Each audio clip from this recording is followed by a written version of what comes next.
Everybody, Dr. Jaime here, and you are about to listen to the Dr. Jaime Show audio experience. I hope you enjoy the tips and advice in this segment. Hey everyone, Dr. Jaime here with the Dr. Jaime Show audio experience, and today I have with me returning guest Will Wilson with Bloom Intelligence, bloomintelligence.com, and today he's going to chat with us on the top 4 ways that we can turn our brick and mortar into an e-comm. Will, welcome back to the Dr. Jaime Show. Thank you. Thank you very much. It's a pleasure to be back and to talk to you and to talk to your audience. Yeah, excellent. Okay, so brick and mortar turn e-comm, why do we need to do this? Why should we even care? I think in this day and age, if you're running a business, it's probably one of the most important things that you need to think of, especially being a brick and mortar location, because you have such a disadvantage at this point. But that is changing is the good news. And they kind of really framed this on a much larger level. And as in terms of a market challenge, here's a quote from the Wall Street Journal, and this is back in April. And this is, can physical retailers build intimate digital relationships with their customers and use data to update their stores faster than online first retailers can learn how to lease property, handle inventory, and manage retail workers? It's like drop the mic right there, right? Yeah. What does that frame in? Is you have Amazon, the big giant who's going e-commerce giant that is going to every facet of business and verticals. More importantly, if you look at what they bought recently, is Whole Foods.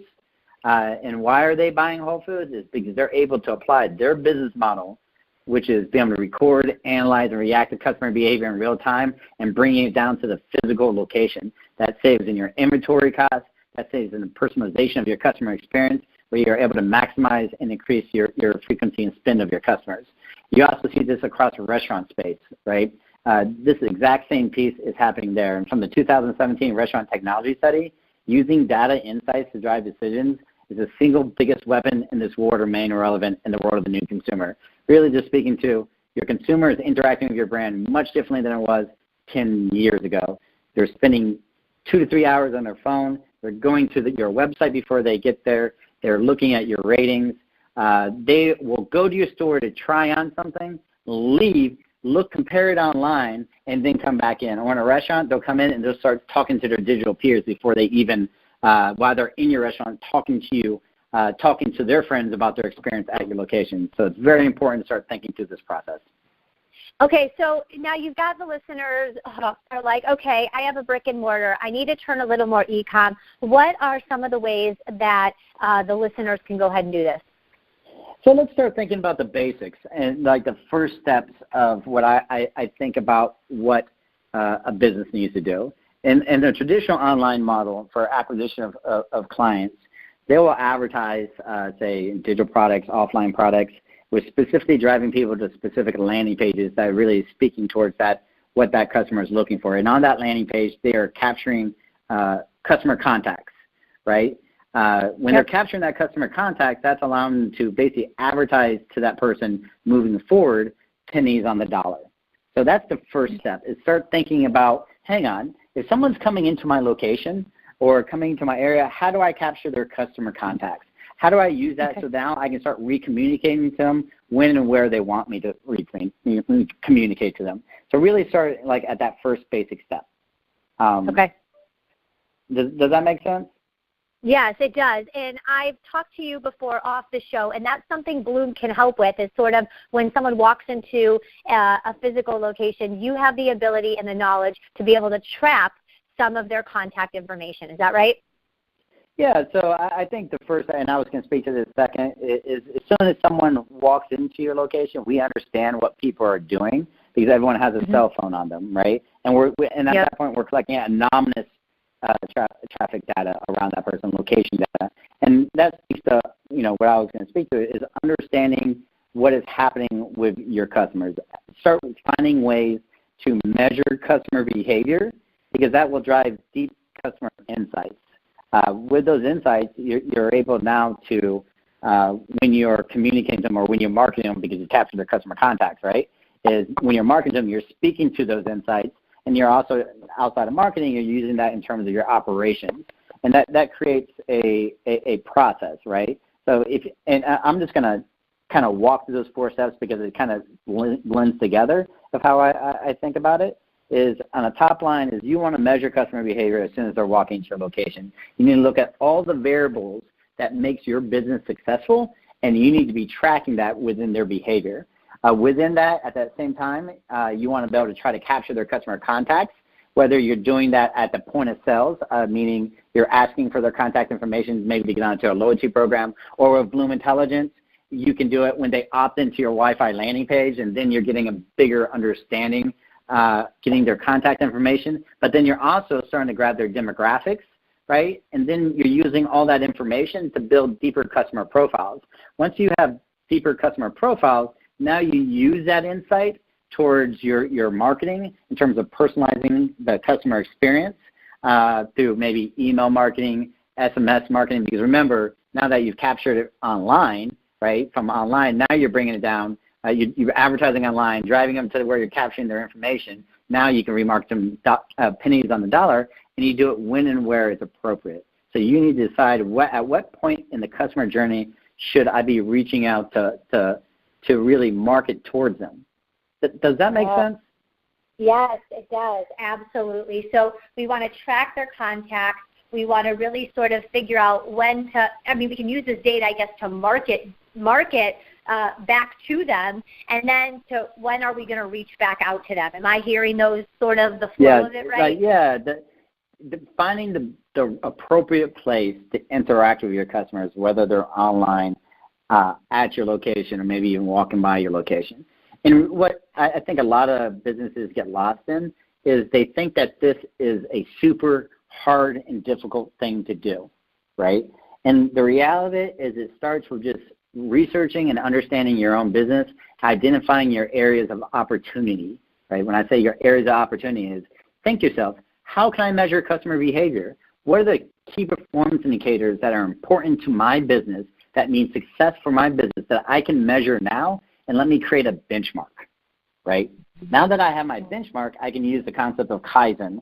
Kaizen is a Japanese word for the constant process of improvement, right? And it's taking the analytical approach to your business to benchmark everything else you're doing. Then you look through and looking at all the areas where you can actually capture your customers' contacts.